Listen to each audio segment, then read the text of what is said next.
Good morning everyone. Tara basa na tayo ng ating libro guys. Magandang balita Biblia. Today is 28 December 2023. Nandito na tayo sa ikalawang Kronika, chapter 35. Ang pagdiriwang ng Pasko sa panahon ni Haring Josias. Ikalawang Kronika chapter 35 verse 1, iniutos ni Josias na ang Pasko ni Yahweh ay ipagdiwang sa Jerusalem ng ika-14 na araw ng unang buwan, kaya't pinatay nila ang mga korderong pang Pasko. Verse 2, ibinalik niya ang mga pari sa kanilang tungkulin at pinagbili ng pagbutihin ang paglilingkod sa loob ng templo ni Yahweh. Verse 3, sinabi naman niya sa mga Levita na mga tagapagturo sa mga Israelita at matatapat kay Yahweh, dalhin ninyo ang kabanang tipan sa templong ipinagawa ni Solomon na anak ni David. Hindi na ninyo ito papasanin ngayon. Panahon na upang paglingkuran ninyo ang Diyos ninyo si Yahweh at ang bayang Israel. Verse 4, ayusin ninyo ang inyong mga pangkat na manunungkulan ayon sa kanilang sambahayan batay sa mga tagubili ni Haring David at ng anak niyang si Solomon. Verse 5, pagbukod-bukurin ninyo sa bulwagan ng templo ang inyong mga kababayang hindi Levita. It means ba hindi pa naipasok sa templo ni Solomon yung kabanang tipan noong panahon ni King Solomon nung naghari siya? Kasi panahon na to ni Josias guys, o mga kaapo-apuhan na to ni David. Ulitin ko lang ha. Verse 4, ayusin ninyo. Ulitin ko lang yung verse 3. Sinabi naman niya sa mga Levita na mga tagapagturo sa mga Israelita at matatapat kay Yahweh, dalhin ninyo ang kabanang tipan sa templong ipinagawa ni Solomon na anak ni David. Hindi na ninyo ito papasanin ngayon. Panahon na upang paglingkuran ninyo ang Diyos ninyong si Yahweh at ang bayang Israel. Palaisipan sa akin guys kung hindi ba ito na ipasok nung panahon ni King Solomon nung siya ang naghari. Verse 4, ayusin ninyo ang inyong mga pangkat na manunungkulan ayon sa kanilang sambahayan batay sa mga tagubili ni Haring David at ng anak niyang si Solomon. Verse 5, pagbukod-bukurin ninyo sa bulwagan ng templo ang inyong mga kababayang hindi Levita ayon din sa sambahayan. Bawat pangkat ay pagsasamahan ninyo ng isang pangkat ng mga Levita. Verse 6, patayin ninyo ang korderong pampasko, linisin ninyo ang inyong mga sarili ayon sa kautusan at ihanda ang mga handog upang magampanan ng inyong mga kababayan ang ayon sa mga bili ni Yahweh sa pamamagitan ni Moises.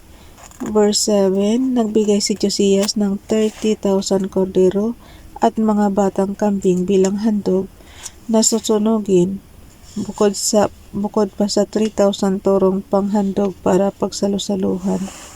Verse 8, ang mga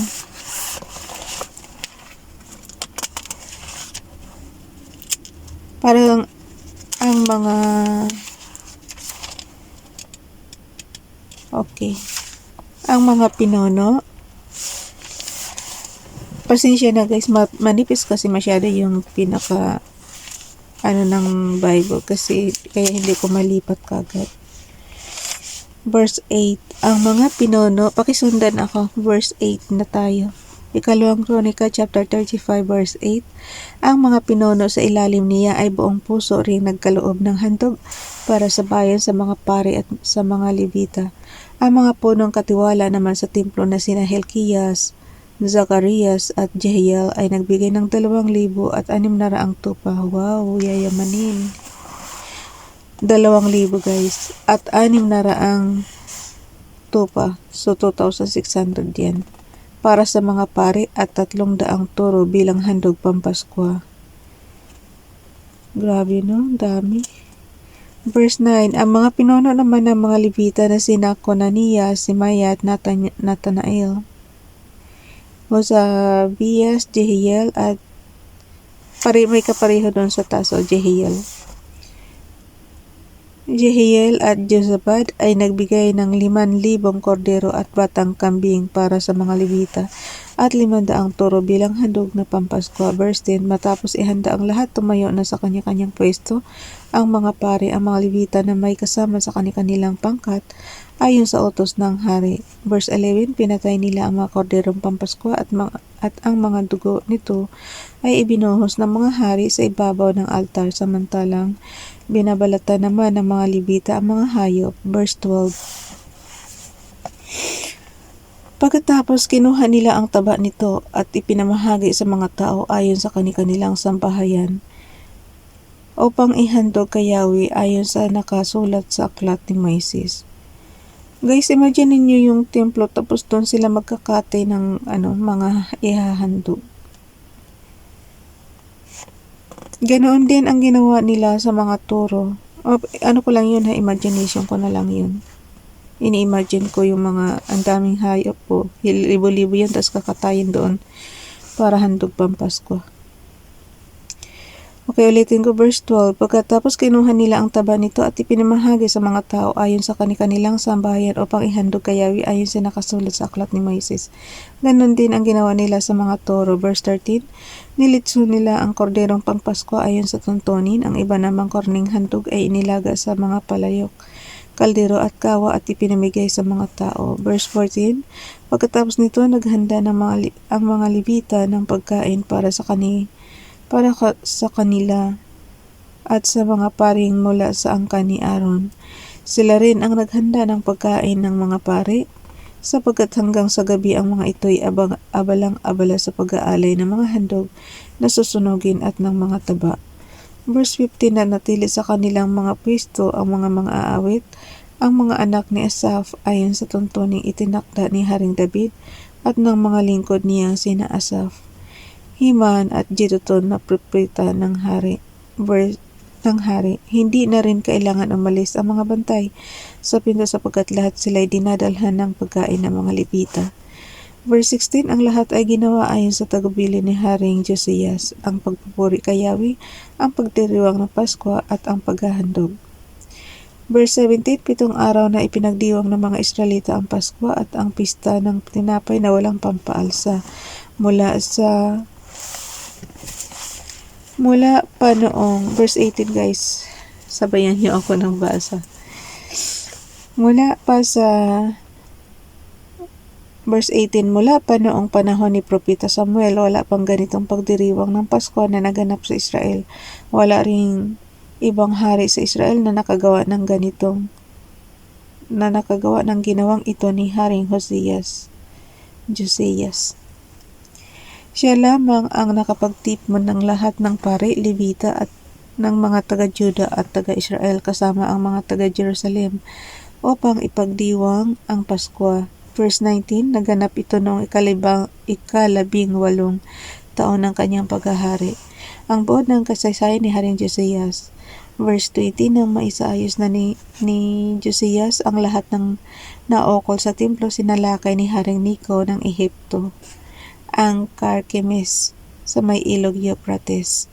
Hindi ito nagustuhan ni Josias kaya't hinarap niya ito. Verse 21, dahil dito, nagpadalawa ng sugo si Nico at sinabi, wala tayong dapat pag-awayan, mahal na hari ng Juda. Hindi ikaw ang pinuntahan ko rito kundi ang aking mga kaaway.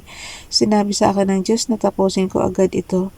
Kakampi ko ang Diyos kaya't huwag mo na akong hadlangan kung ayaw mong puksain kaniya. Verse 22, ngunit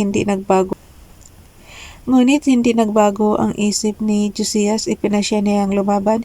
Hindi siya naniwala sa sinabi ng Diyos sa pamamagitan ni Nico. Nagbalat kayo siya at pumunta sa labanan sa kapatagan ng Megiddo. Verse 23, sa kainitan ng labanan ay tinamaan si Haring Josias ng palaso at malubhang nasugatan kaya't iniutos niya sa kanyang mga tauhan na ilayo na siya roon. Verse 24, inilipat siya ng mga ito sa ikalawang karwahe at dinala sa Jerusalem. Subalit namatay din siya at inilibing sa libingan ng kanyang mga ninuno. Nagluksa ang buong Juda at Jerusalem dahil sa kanyang pagkamatay. Verse 25, nagluksa rin si Jeremias at lumikha pasya ng isang awit ang pagluluksa sa pagkamatay ni Josias. Inaawit pa ito hanggang ngayon ng mga aawit bilang pag-alala sa kanya. Naging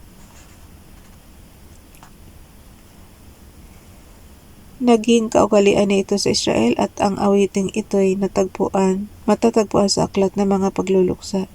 Verse 26, ang iba pang mga ginawa ni Josias at ang kanyang paglilingkod sa Diyos pagsunod sa kautusan ni Yahweh. Verse 27, buhat sa simula hanggang wakas ay nakasulat sa kasaysayan ng mga hari ng Israel at Judah. Okay, hanggang dito na lang. Bukas na itong chapter 36, si Haring Jehoahaz ng Judah. So, 29 December. Linalagyan ko ng tanda guys para hindi ako malito. Kayo din sa mga binabasa nyo, lagyan nyo rin ng tanda. Bye everyone. God bless.